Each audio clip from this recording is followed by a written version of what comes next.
Vinod Pankaj Misra and you are welcome in my YouTube channel Pankaj Institute of English. So dear friends, I am here with English speaking practice sentences. These sentences are very useful to learn English. यदि इसी प्रकार के sentence को English में कैसे बोलते हैं, इनका कैसे ट्रांसलेशन करते हैं आप जानना चाहते हैं तो सब्सक्राइब कीजिए पंकज इंस्टीट्यूट ऑफ इंग्लिश तथा इसे ज़्यादा से ज़्यादा लाइक और शेयर करिए। शुरू करते हैं आज के वाक्य। जिन वाक्यों की हम इंग्लिश बता रहे हैं वो इस प्रकार से हैं, लिखे हुए हैं। क्या आप उसका पता जानते हैं? वह आपको अवश्य माफ़ कर देगा। वह जल्दी वापस आएगा। मैंने उसे वो करने को कहा। मुझे तुम्हारी सहानुभूति नहीं चाहिए।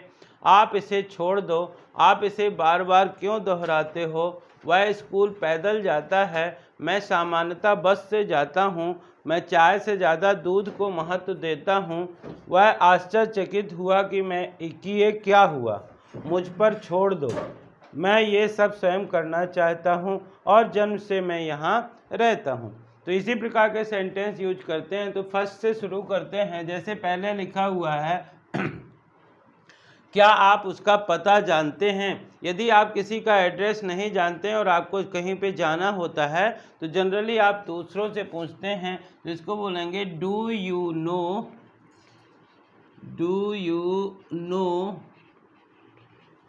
His address. Do you know his address. Address मतलब पता भी होता है। इसी एड्रेस का एक और मतलब होता है संबोधित करना। तो यहाँ पे पता। वह आपको अवश्य माफ़ कर देगा। यदि किसी व्यक्ति की विशेषता आप जानते हैं कि भले ही वो ऊपर से गुस्सा होता हो लेकिन अंदर से बहुत ही सॉफ्ट हार्टेड है, तो आप कहते हैं कि वह आपको अवश्य माफ़ कर देगा, आप जाइए। तो वह आपको अवश्य माफ़ कर देगा, इसको बोलेंगे ही मस्ट। और माफ़ करने के लिए बोलते हैं forgive. He must forgive you. वह आपको अवश्य माफ़ कर देगा, क्षमा कर देगा। जब कभी कोई व्यक्ति किसी बहुत ही पॉपुलर होता है, बहुत ही चहेता होता है और चला जाता है तो लोग परेशान होते हैं, तो हम कहते हैं कि वह जल्दी वापस आएगा। वह जल्दी वापस आएगा, इसको बोलेंगे ही will come back. Come back मतलब होता है वापस आना। ही विल कम बैक सून। वह जल्दी वापस आएगा। मैंने उसे वो करने को कहा। कभी कभी कोई व्यक्ति कुछ काम करता रहता है और सामने वाला आके पूछता है कि तुमसे ये किसने करने को कहा। तो यदि आप कहना चाहते हैं कि मैंने उसे वो करने को कहा तो बोलेंगे I said him to do that. I said him to do that. कुछ व्यक्ति होते हैं जो किसी के प्रति दया दिखाते हैं लेकिन बाद में उसका एहसान बताते हैं। ऐसे लोग यदि किसी के पास सहानुभूति के लिए जाते हैं तो लोग कहते हैं मुझे तुम्हारी सहानुभूति नहीं चाहिए। इसको इंग्लिश में बोलेंगे I don't want your sympathy. I don't want your sympathy. मुझे आपकी सहानुभूति नहीं चाहिए। जब कोई व्यक्ति कोई सामान ले जाने लगता है और आप उसको वो सामान नहीं देना चाहते हैं तो आप बोलते हैं आप इसे छोड़ दो। आप इसे छोड़ दो।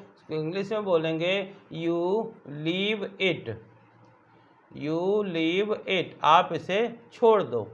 आप इसे बार बार क्यों दोहराते हैं? कभी कभार किसी व्यक्ति की आदत होती है कि एक बात को लेकर के वो हमेशा उसी बात को बार बार दोहराते हैं। तो ऐसे लोगों को आप बोलना चाहते हैं कि आप इसे बार बार क्यों दोहराते हैं, इसको बोलेंगे Y do you repeat it again and again. Again and again का मतलब होता है बार बार। एक फ्रेज है जिसका मतलब होता है बार बार। Why do you repeat it again and again. लोग बच्चे जो होते हैं वो स्कूल जाते हैं विभिन्न साधनों के द्वारा। By various means of transport they go to school. तो यदि आप किसी को बताना चाहते हैं कि वह स्कूल पैदल जाता है तो आप उसको बोलेंगे ही गोज़ टू स्कूल। और जो पैदल होता है उसको बोलते हैं on foot. He goes to school on foot. मैं सामान्यतः अपनी हैबिट बताने के लिए हम प्रेजेंट इंडेफिनिट का यूज करते हैं। यदि आप किसी को बताना चाहते हैं कि मैं सामान्यतः बस से जाता हूं, तो इसके लिए आई यूजुअली मतलब होता है सामान्यतः। आई यूजुअली गो बाय बस। आई यूजुअली गो बाय बस। किसी व्यक्ति को कोई चीज़ पसंद होती है, किसी को कुछ चीज़ पसंद होती है, तो यदि आप कहना चाहते हैं कि मैं चाय से ज़्यादा दूध को महत्व देता हूँ तो इसके लिए बोलते हैं आई प्रेफर मतलब होता है ज़्यादा महत्व देना। I prefer milk to tea, यानी कि मुझे चाय से ज़्यादा दूध अच्छा लगता है, दूध को महत्व देता हूँ। कभी कभी किसी व्यक्ति के साथ कुछ ऐसा काम हो जाता है कि वो बड़ा आश्चर्यचकित होता है। मान लीजिए आप कहना चाहते हैं कि वह आश्चर्यचकित हुआ कि ये क्या हुआ, तो ही वंडर्ड। आश्चर्यचकित को बोलेंगे he wondered what happened. Happened मतलब होना, what happened it. He wondered what happened it. कभी कभी कोई काम देख करके आप बोलते हैं कि ये तो मेरे लिए आसान है, आप मुझ पर छोड़ दो। तो मुझ पर छोड़ दो इसको इंग्लिश में बोलेंगे लीव ऑन मी। लीव मतलब होता है छोड़ना, मुझ पर छोड़ दो, लीव ऑन मी। कभी कभी किसी भी काम को देख करके आप बड़े उत्साहित होते हैं और भले ही वो काम नया हो, आपके लिए कठिन हो, लेकिन आप बोलते हैं मैं ये स्वयं करना चाहता हूँ। I want to do it myself मतलब स्वयं, मैं स्वयं। I want to do it myself. जन्म से मैं यहाँ रहता हूँ। कभी कभार कोई व्यक्ति किसी शहर में रहता है, लोग पूछते हैं कि आप कब से रह रहे हैं, तो इसको बोलते हैं जन्म से मैं यहाँ रहता हूँ। I live here since birth का मतलब होता है जन्म से। So dear friends, you can say these are very common sentences which we use in our daily life from morning to evening. So if you also want to speak such kind of sentence, then you have to practice these sentence by reading again and again, or by writing again and again, or even by listening again and again. इस प्रकार के sentences को यदि आप बार बार बोलते हैं, पढ़ते हैं, सुनते हैं या लिखते हैं, तो आप भी इस प्रकार के सेंटेंस यूज कर सकते हैं। देखते हैं एक बार शुरू से लेकर लास्ट तक। क्या आप उसका पता जानते हैं? Do you know his